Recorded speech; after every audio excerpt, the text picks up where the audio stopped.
Саламатсыздарбы, эфирде кабарлар маалымат программасынын жыйынтыкталган чыгарылышы. Аны менен мен Альбина Жолоева тааныштырам. Алгач күндүн негизги темаларына көңүлүңүздү бурабыз. Бүгүн Ынтымак телерадио компаниясына 2 жыл толду. Максатыбыз Баткен тараптары кеңейтүү. Бүгүн Ош шаарынын бийлиги каладагы ишкерлер менен бизнес тармагындагы маселелерди талкуулашты. Биздин да сунушубуз ушундай бир өндүрүш зонасыны аймагын түзүп туруп, ошол жерге баардык өндүрүшлөрдү көчүрүп, аларды ушундай бир категорияга киргизип, Эгемендүүлүк күнүн кайсыл жакта кантип майрамдоого болот? Ошо тарыхый инсандардан турган бир 5-6 эпизоддорду көрсөтүп атабыз. Бүгүн Ынтымак телерадио компаниясына 2 жыл толду. 2012 жылы дал ушул күнү Ынтымак радиосу алгач ирет оого чыккан.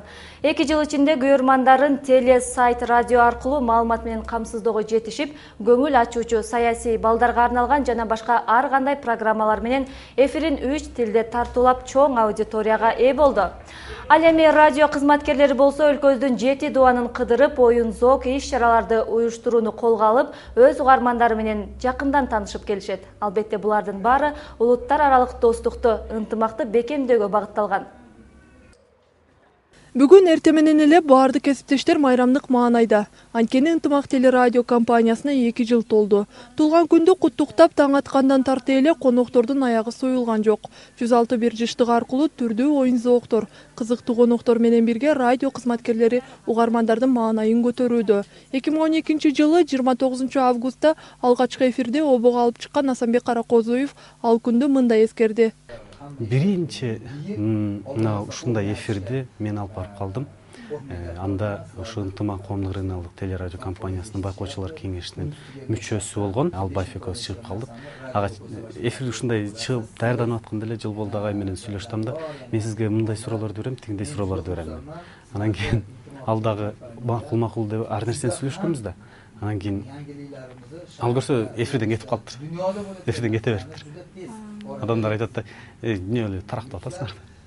Ошентип мына ушул жерде толук 2 жыл башта ошентип ынтымакты ачып иштетип калдык радиосун. Радио андан соң телеканал элге кызмат кылуу үчүн киришти.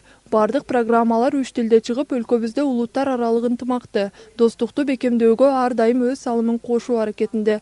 Ар жума эфирден кеткен Өңүт программасы Ош шаарындагы көйгөйлөрдү эл менен бирге талкууга алып, аны чечүү жолдорун бирге издеп, бир топ көйгөйлөрдүн чечилишине көмөкчү болуп келет. Акыркы маселени айтып өтсөм, биз коммунист айылындагы көйгөйлөрдү чечкенге жардам бердик десек болот. Анткени ал жерде жолдагы, суудагы жок экен. Программанын чыгары менен эле, даже эфирге чыга эле ошол мезгилдечи звонок кылып, жашоочулар сиздерге рахмат, бизде бүгүнөн баштап суу бериле баштады деген мисалдар бар да. Ар тараптуу көрсөтүүлөрдү алып чыгып, көрүүчүлөрдүн баардык курактарын эске алып, жаш балдарга да арналган программалар эфирге берилүүдө. Ошондой эле өлкөбүздөгү жана түштүк аймагындагы акыркы жаңылыктар кабарлар аркылуу оперативдүү, бейтарап элге жеткирилип келет. Саламатсыздарбы, эфирде кабарлар маалымат программасынын жыйынтыкталган чыгарылышы. Аны менен мен Альбина Жолоева тааныштырам. Телерадиодон ар күнү кетүүчү кабарлар программасында учурда 10 кызматкер эмгектенет. Облустун ар кайсы райондорунун калкы менен тыгыз байланышта иш алып барып, жашоочулардын социалдык көйгөйүн бийликке жеткирүү негизги максаты. 2 жыл аралыгында биз кабарларды күнүнө 2 жолу кечки саат 8:10 чыгарган болсок, жаңы мына сентябрдан баштап көрөрмандарыбызга жаңылык белек катары биз күнүнө 9 жолу жаңылыктарды алып чыга турган болдук. Албетте кечки жыйынтыктоочу эфирлер, анан эми күндүзгү бул кыска жаңылыктар болмокчу. Көбүрөөк жаңылыктарды чыгарабыз, маалыматтан арта калбасын деп, анан түз эфирде да жаңылыктар сөзсүз эле болот. Ушул күнгө чейин Ынтымактын теле, сайт жана радиосу өз аудиториясына жетишсе, эми Ынтымак жана биз аталышындагы гезитти окурмандарына сунуштоонун алдында турат. Gazeta asosan bugungi kunimizdagi hayotimizda bo'layotgan voqealarni obyektiv holda va tezkor chiqarishga harakat qiladi. Shu bilan birgalikda o'sha o'zimizni missiyamiz kabi, Intimakning missiyasi kabi ikki elni, mana shu Qirg'izistondagi butun xalqlarni do'stligini yana ham mustahkamlashga harakat qiladi. Bundan tashqari biz asosan yoshlarga ko'ngil buramiz va ko'ngilochar sahifalar tayyorlashga harakat qilamiz. 1 жыл мурун радионун берүүлөрү көбүнчө элдин жашоо шартындагы көйгөйлөр жана жаш балдарга багытталган. Анткени жаштардын арасындагы достукту, ынтымакты бекемдөө каналдын негизги идеологиясы болчу дейт Ынтымак телерадио компаниясынын башкы директору Данияр Садиев. Азыр Ош менен Баткенге, Ош менен Жалал Абадка көбүрөөк ишени ушундай болуп атат ушул облустарда. Эми максат жакын кыркта аралыгындагы максатыбыз Баткен тарапка карап кеңейтүү. Ошо айтканда биз Кызыл Кыян Окат жака бир атайын радио передача берген ойгонтабыз, аны биз сатып алганбыз. Азыр госагентство связиде сертификация өтсө, орнотобуз. 2 жыл аралыгында ынтымак жетишкен ийгиликтери, андагы түрдүү улуттагы кызматкерлердин ынтымакта, биримдикте, кесипкөйлүк менен иштегендигинин жыйынтыгы. 2 жылдык майрамына карата телерадио компания өз аудиториясына бүгүн концерттик программаны тартуулап жатат. Анда эстрада жылдыздарынын коштоосунда ошондой эле түз эфирде майрамдык чыгарылыш түнкү саат 12ге чейин уланат. Назгүл Ахунова, Альбина Жолоева, Азам Бузриков, Ынтымак. Эми ынтымак деп өзү аты айтып турбайбы? Бул аябай касиеттүү улуу сөз. Бул дагы ынтымак деген сөз оңой менен айтылбайт. Ошол ырымдалып берилген ат. Бул ынтымак радиосу баягы 2 жылдын арасында өзүнүн миссиясын жакшы эле өтүп атат. Ошо эки элди мындай жараштырып, эки эл эмес, деги эле башка улуттардын да мындай аралашып жашашына ошондой бир жакшы үлгүлөрдү алып келип атасыңар. Ошон үчүн баягы 2 жылдык ошол юбилей деп айтууга болбойт. 2 жылдык ошол эме кут болсун. Ынтымактын келечеги кең болсун, жолуңуздар ачык болсун. Жалал Абадта 27 мектеп авариялык абалда турат. Жалал Абад облусундагы 469 орто мектептин 27си жаңы окуу жылын авариялык абалда баштайт. Бул тууралуу облустук билим берүү усулдук борборунун директору Акылбек Токтосунов билдирди. Окуучуларды башка жерге которууга мүмкүнчүлүк жок болгондуктан окуу эски мектепте улантылмакчы. Учурда облуста жаңы 14 мектептин курулушу жүрүп жатат. Алардын 5-өө 1 сентябрда пайдаланууга берилет. Аймакта 200 миңден ашуун окуучу бар. Аларга 15 миң мугалим сабак берет. Өзбекстан Ош облусуна келүүчү сууга сууну жаап салды. Өзбекстандын Савай каналы жабылып, Кара Суу районунда 3000 гектарга жакын дыйканчылык жер сууга суусуз калды. Бул тууралуу район акиминин орун басары Мурадин Тешебаев билдирди. Өзбекстан суу аздыгын шылтоолоп, Кемпирабад суу сактагычынан Савай каналы аркылуу келүүчү сууну бууп салды. Алар мындай жол менен күзгү сууга сууну топтоп алгысы келип жатат окшойт, деди акимдин орун басары. Учурда кыргыз тарап Өзбекстанга кайрылды, бирок маселе чечиле элек. Ал арада мал жандыкты суугаруу Присавай каналы аркылуу чечүү жагы каралып жатат. Ичүүчү сууда көйгөй жок. Ош облустук суу чарба башкармалыгынын башчысы Руслан Абибиллаев жылда эле ушундай маалда Өзбекстан сууну бууп саларын белгилейт. Ош облусу сууга сууну Өзбекстандын 4 каналы Савай, Фергана, Керкидо жана Исфайрам аркылуу алат. Тартыштыкты себеп кылган коңшу өлкө сууну 20 августта тосуп алган. Натыйжада Кыргызстандын аймагы эмес, Өзбекстандын Фергана, Андижан облустары суусуз калган. Учурда Керкидон, Исфайрам каналдары аркылуу өтүүчү суу маселеси сүйлөшүүлөрдөн соң чечилет. Бүгүн Ош шаарынын бийлиги каладагы ишкерлер менен бизнес тармагындагы маселелерди талкуулашты. Анда ишкерликти жана Ош шаарынын өнүктүрүү жолдору, бизнеске жагымдуу чөйрө түзүүнүн талаптары, бажы бирлигине кирүүгө алардын даярдыгы тууралуу маселелер коюлду. Мындан сырткары электр энергиясына болгон чектөөлөр алардын ишкердүүлүгүнө канчалык терс таасирин тийгизет. Бул көңүл чордонундагы маселелерден болду. Кененирээк кийинки сюжетте. Жыйынга шаар бийлиги жана бизнес өкүлдөрү кызматташтыкты жакшыртуу, ишкердиктеги тоскоолдуктарды аныктоо жана бажы биримдигинин шарттарын талкуулоо максатында чогулган. Кала башчы Айтмамат Кадырбаев өлкө экономикасынын негизин ишкердик түзөрүн белгилеп, бизнесмендерди түйшөлткөн маселелерди ачык айтып ортого салууну сунуштады. Сиздер менен биргеликте пикир алмашууга абдан ынтызар экенибизди билдирип койгум келип атат. Андан кийин бизнес өкүлдөрү алардын ишмердүүлүгүндө тоскоолдук жаратып жаткан жагдайларды бир четинен айта баштады. Эң оболу электр энергиясына чектөөлөр кирип, маал-малы менен өчүрүлсө ишкерлерди эмне күтөт? Банкрот болбойбузбу деген маселе ортого коюлду. Мына быйыл жакында эле жайындасы аварийный жактан өчүрүлүү болду. Ошо өчүрүлүү болгондо биз 40 миң сомдук сүт азыктарыбыз агып кетти. Жана ошол күнкү кылынган камыраларыбыз бар ачып биз банкротко ошол бир күндүк 100 миңден ашык 200 миңге жакын банкрот болдук. Биз азыр ишкерлер өзүбүздүн семьябыз жөнүндө ойлонгон жокпуз. Азыр биз ишкана жөнүндө ойлонуп атабыз. Келишим боюнча өндүрүшчүлөрдө электр энергиянын альтернативдүү булагы болушу шарт экенин Ош электр өкүлдөрү билдиришти. Жарыкты пайдалануу эң бийик чекке жеткен таңкы жана кечки сааттарда тейлөө тармагында электр энергиясына чектөөлөр киргизилди. Эртең мененки саат 6-дан 9-га чейин жана кечки 16-дан 21-ге чейин чектөө болорун электр тармактары ишканасынын башчысы Данияр Сыдыков кошумчалады. Ишкерлерди болобу, башкаларды болобу бүт бардыгына биз өзүнүн линияларды лимитке отургузуу максатында толук өчүрүүлөргө мажбур болобуз. Бул жерде жеке ишкерлер, технологический процесс, үзгүлтүксүз технологиялык процесстер, нан бышыруу, же болбосо темир эритүү, башка цехтердин баарына тийиши мүмкүн, кесепет тийиши мүмкүн.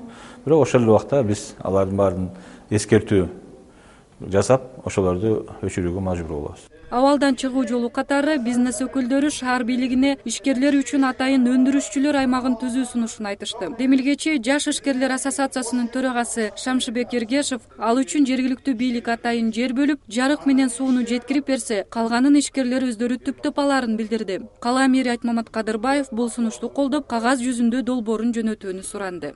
Кээ бирки электр энергиясынын чектөөдөн алыс, то есть чыгарылган аймактар болуп атат. Мисалы бул баягы мамлекеттик органдар болуп атат, больницалар болуп атат, булар мектептер болуп атат. Биздин да сунушубуз ушундай бир өндүрүш зонасыны аймагын түзүп туруп, ошол жерге баардык өндүрүшчүлөрдү көчүрүп, аларды ушундай бир категорияга киргизип, баягындай электр энергиясынан үзүлтүсүз берүү жагынан бир сунушубуз болуп атат. Анткени ошол мезгилде тиги ишкер дагы жапа зыян тартпайт, ошол мезгилде анын өндүрүшү токтобойт, үзүлүккө учурабастан чыга берет. Бизнесмендердин көңүл борборундагы дагы бир маселе бажы биримдигине кирүү. Ишкерлер коомчулугунун өкүлү Азиза Юлдашева өлкө бажы биримдигине кошулса, өзгөчө түштүк аймагындагы ишкердик чөйрөсү бир топ тоскоолдуктарга туш болот дейт. Буга Ош, Жалал-Абад жана Баткен облустарынын соода алакасы Орусияга эмес, кошуна өлкөлөргө байланганы себеп экенин айтты. Анын үстүнө азыр ишкерлерде бажы биримдиги боюнча маалымат аз. Мен айткандай бир площадка түзүш керек, экономический совет дегеним. Ошол жерде биз көрүшүбүз керек да, кандай кыйынчылыктар болот, кандай көйгөйлөр бар, кайсы бизнес өнүгөт, кайсы бизнес может быть жоголуп кетет. Ошондуктан биз аны күтпөй 2 жылны, анан бир шоковый состояниеге кирбестен, ошого даярдык көрүп, ошого мындай бир мүмкүнчүлүктөрүн түзүш керек. Жолугушуунун жыйынтыгында Ош мэриясынын алдында ишкерлер кеңешин түзүү, бийлик менен жолугушууларды бат-баттан уюштуруп туруу чечими кабыл алынды. Бардык маселелерди чечүү жолдору аныкталганы менен электр энергиясындагы тартыштыкты түшүнүү жолу менен кабыл алууну бийлик өкүлдөрү бизнесмендерден суранды. Мырзайым Жаныбек кызы, Назгүл Ахонова, Азам Бузриков, Ынтымак. Ош электр кышкы өчүрүүлөр тууралуу маалыматты четке какты. Ош шаарында кыш мезгилинде электр энергиясы суткасына 4 гана саат берилет деген маалыматты Ош электр АККсы четке какты. Электрдин тартыштыгына карабай ишкана жылытуу маалында ток толук көлөмдө берилет. Бул тууралуу бүгүн Ош электрдин басма сөз катчысы Талант Алиханов билдирди. Анын айтымында кышкысын түштүк калаада электр энергиясынын маалмалы менен өчүрүү күтүлбөйт. Чектөөлөр 3 фазалуу токту колдонуучуларга гана киргизилет. Тагыраагы бул кошулманы имаратты жылытуу максатында колдонгондор өчүрүлөт. Эгемендүүлүктүн салтанатын белгилөө учурда түштүк калаада акыркы даярдыктар жүрүп жатат. Майрам күнү жылдагыдай эле Борбордук аянтта миңдеген адамдардын катышуусунда театрлаштырылган оюн зооктор тартууланат. Спорттун 10га жакын түрү боюнча каалоочулар арасында мелдеш өткөрүлүү айтылууда. Ал эми эгемендүүлүк күнү баары күткөн Курманжан Датка тарыхый көркөм тасмасынын бет ачары белгиленген. Сиз бул майрамды кандай белгилейсиз? Жакындарыңыз менен кайсыл жерде маданий эс алууну уюштурса болот? Эгемендүүлүккө уюштурулуп жаткан иш-чаралардын тизмеси кийинки материалда. Сыналуу күндөрдөн кийин Кыргыз Республикасынын эгемендүүлүгүнүн 23 жылдыгы белгиленет. Кыргызстан тарыхындагы негизги датасын шаардыктар каерге барып эс алууну пландап жатат. Биздин чыгармачыл топ эгемендүүлүк күнүндө уюштурулган иш-чаралар тууралуу кеңири айтып бермекчибиз. Алгач шаардыктардын назарында каланын Борбордук аянтында миңден ашык катышуучу дээрлик бир ай бою даярдаган майрам программасын элге тартуулайт. Майрамда ырчылар, студенттер жана окуучулардан сырткары Кыргызстан элдер ассамблеясынын өкүлдөрү да түрдүү улуттардын бийи менен чыкмакчы. Бизде майрамдык ошол оюн зоок 3 бөлүктөн туруп атат. Биринчи бөлүгү салтанаттуу бөлүк, экинчи бөлүгү атайын ошо мамлекеттүүлүктү бекемдөө жылына карата атайын театралдаштырган жарым сааттык ушу тарыхый инсандардан турган бир 5-6 эпизоддорду көрсөтүп атабыз. Анан акыркы блогубуз бул майрамдык концерт болуп эсептелет. Калаада 31 август күнү спорттук иш-чаралар уюштурулат. Байгеле орундарга жетишкендер спорт шаймандары жана ада грамоталар менен сыйланат. Ага каалаган жарандар катыша алат. Тамаша кылуу акысыз. Атайгысы биздин борбордук стадионубузда спорттун аркан тартыш, гир көтөрүү, анан кол куруш боюнча өткөрүлөт. Набай эс албагында кыргыздын улуттук оюндары болгон ордо, тогуз коргоол, теннис, шахмат боюнча турнир өткөрүлөт. Бул турнирге биздин шаарыбыздын баардык тургундары катыша алат, тургундар жана меймандары. Дээрлик $500 миллион каражатка 3 жылдан бери тартылып жаткан Курман-Жандатка тасмасынын бет ачары майрам күнү чоң экранда коюлмакчы. Ошол күндөн тарта өлкөнүн бардык аймактарында тартууланышы пландалган. Ал калаанын Ак Бура жана Семетей кинотеатрларында көрсөтүлөт. Кыргызстан үчүн чоң белек болгон бул кинонун режиссеру Садык Шернияз, башкы ролдордо Назира Мамбетова жана Элина Абай кызы ойногон. Бул кино 3 жылдан бери элдин кызыгуусун арттырып, бул кинонун тартылганына кызыгып атышат да. Бул кино Кыргызстанда, Ошто жана башка жерлерде, бардык жерлерде тартылды. Буну көрүүгө кызыккан адамдар биз курактуу эмес, мындай жаш эмес, орто жаштагы жана картаңдар көп кызыгып атышат да, көп сурап. Ал эми бул кино 31 августтан башталат да. 31 августтан башталып, күнүнө 5 сеанстан коюлат. Билеттердин баасы 150 сомдон. Ал эми кечиндеси шаардыктарга жана кала конокторуна эгемендүүлүк күнүнүн урматына Борбордук стадиондо кыргыз эстрада жылдыздарынын катышуусунда чоң гала концерт уюштурулат. Бул үчүн мэрия тарабынан 700 000 сом акча каражаты бөлүнгөн.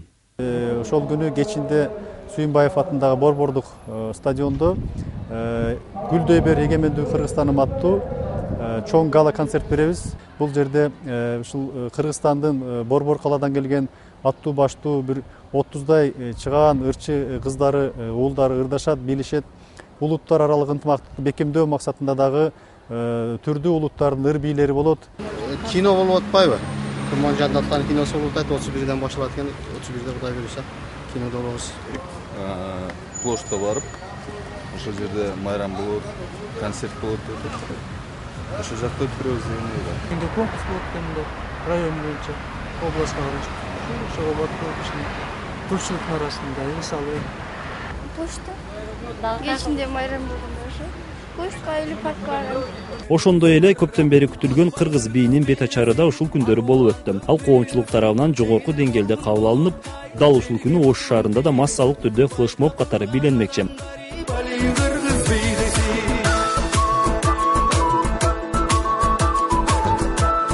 Ынтымак телеканалы өз кезегинде бардык кыргызстандыктарды эгемендүүлүктүн 23 жылдыгы менен коттуктайт. Акылбек Орозматов, Хилола Ашурова, Заир Абдукеримов, Ынтымак.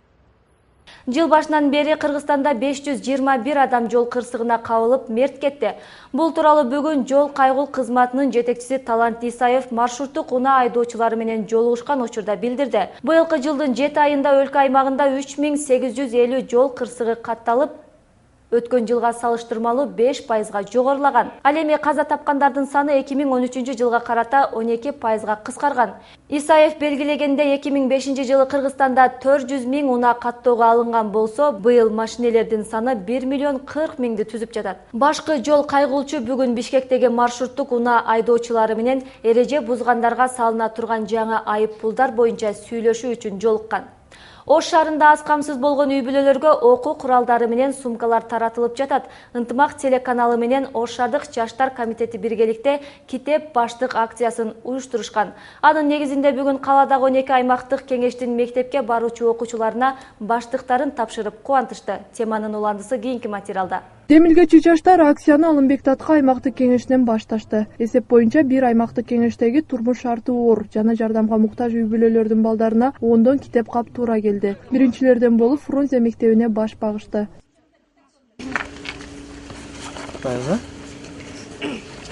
Жакшы окуу.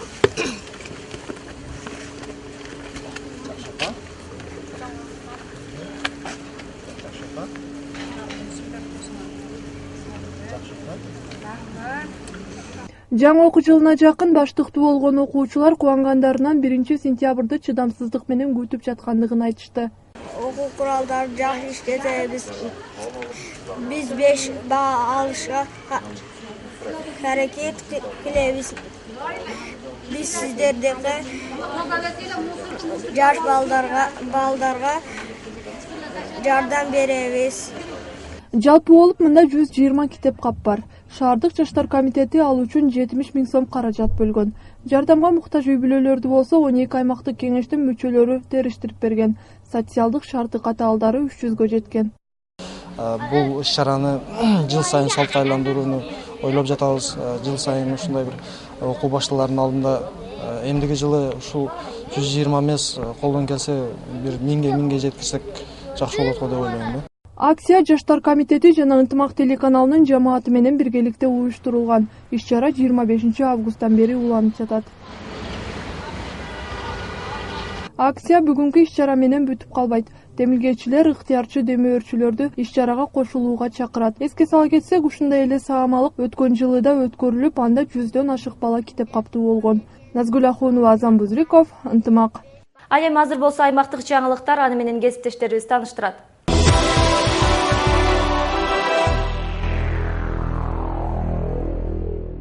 Саламатсыздарбы, назарыңыздарда Азаттык радиосунун Борбор Азия жаңылыктары, Прагадагы студияда Айнура Жекшегизы.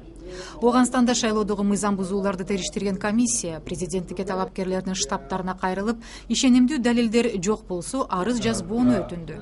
Бүгүн Кабулда президенттик шайлоо боюнча даттануулар коомдук угулга коюлду. Комиссиянын төрагасы Абдулсаттар Саадат кабарчыларга маалымдаганына караганда, Ашраф Ганинин командасы жараксыз добуштар боюнча тапшырган 25 арыздын 2 гана эрежелерге ылайык жазылган жана далилдер менен бекемделген. Ал эми Абдулла Абдулладан даттануулар түшө элек. Талапкерлердин экөө тең жеңгенин жарыялагандан кийин кризистен чыгуу үчүн Улуттар уюмунун көзөмөлү астында добуштарды кайра баштан санап чыгуу макулдашылган. Тажикстанда жогорку окуу жайларына жаңы өткөн студенттер жабыла каттоодон өтүп, банкка акча төгө баштаганда тополоң чыкты. Тартип орнотууга милиция күчтөрү тартылды. Быйылдан баштап Тажикстанда жогорку окуу жайларына кабыл алуу боюнча бирдиктүү борбордоштурулган система түзүлгөн.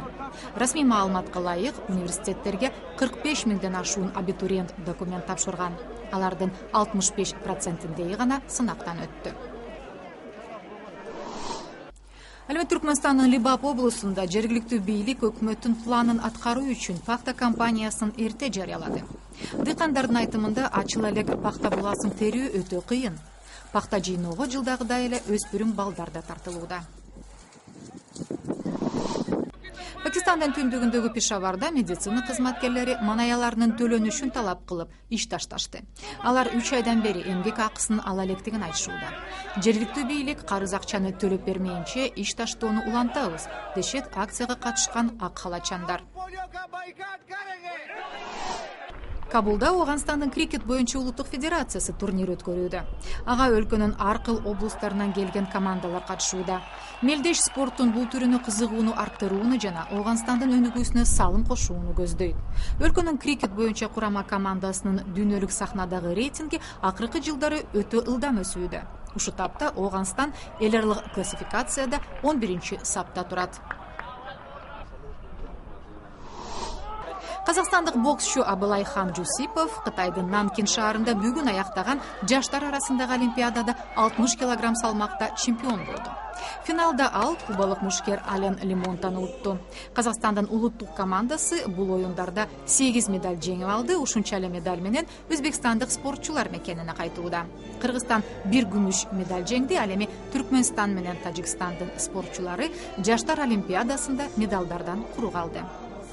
Ушул жана башка жаңылыктарды кененирээк сиздер Азаттык чекиткежи сайтыбыздан таба аласыздар. Саламатта калыңыздар.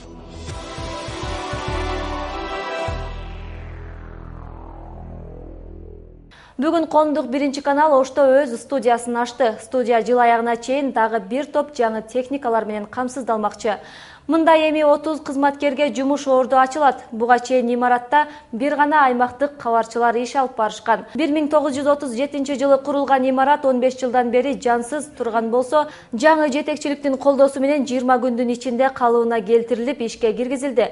Имаратты оңдоп түзөө үчүн 1 миллион сомдон ашык акча каражаты сарпталган. 31 августтан тарта Ала Тоо маалымат программасы түз эфирде Бишкек-Ош телекөпүрөсү аркылуу чыга баштайт. Бул тууралуу бүгүн Коомдук телерадио компаниясынын башкы директору Султан Жумагулов билдирди. Ал эми чыгармачылык топ биринчи телекөпүрөнү Кыргыз Республикасынын эгемендүүлүгүнүн 23 жылдыгына карата алып чыгууну көздөдү. Жумагуловдун айтымында мындан ары Баткен, Жалал Абад жана башка областтарга кошумча филиалын ачууну пландоодо. Эки алып баруучу Бишкектен келди.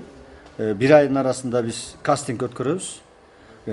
Оштон ушул тарапта жашаган балдар кыздарды тандап туруп, алар алып баруучу дагы, кабарчы дагы болушат. Жакынкы ушу бир айдын арасындагы 4 кызматкерди ушул Оштун тегерегинен алганга аракет кылабыз.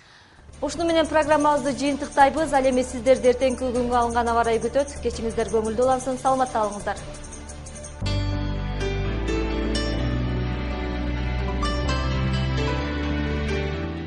Саламатсыздарбы, аба ырайы менен таанышып Кыргыз гидрометтин билдирүүсү боюнча 30 августта Ысык көл, Нарын облустарынын кээ бир тоолуу райондорунда өткөн өтүп күн күркүрөйт. Калган аймактарда жаан-чачын күтүлбөйт. Түндүк батыштан соккон шамалдын ылдамдыгы секундасына 4-9 метрди түзөт. Абанын температурасы түнкүсүн Баткен облусунда 13-18, күндүз 28-33 градус жылуу болот. Ош облусунда түнкүсүн 16-21, күндүз 31-36 градус. Жалал Абадта түнкүсүн 16-21, күндүз 31-36 градус жылуу болсу күтүлүүдө. Нарын облусунда түнкүсүн 6-11, күндүз 24-29 градус. Талас облусунда түнкүсүн 7-12, күндүз 27-32 градус жылуу болсу күтүлүүдө. Ысык көлдө түнкүсүн 9-14, күндүз 22-27 градус жылуу болот. Чүй өрөөндө түнкүсүн 13-18, күндүз 29-34 градус нөлдөн жогору болот. Борбор калабыз Бишкекте эртең 30 августта жаан-чачын күтүлбөйт. Түндүк батыштан соккон шамалдын ылдамдыгы секундасына 4-9 метрди түзөт. Абанын температурасы түнкүсүн 15-17 градус, күндүз 31-33 градус болот. Ош шаарында жаан-чачын күтүлбөйт. Түндүк батыштан соккон шамалдын ылдамдыгы секундасына 4-9 метрди түзөт. Абанын температурасы түнкүсүн 18-20, күндүз 34-36 градус болот. Сиздер 30 августка болгон аба ырайы менен тааныштыңыздар. Аны менен мен Айнагүл Камчы кызы тааныштырдым. Кененирээк маалыматты 3W ынтымак чекит KG сайтынан алсаңыздар болот. Мен сиздер менен коштошом. Саламатта калыңыздар.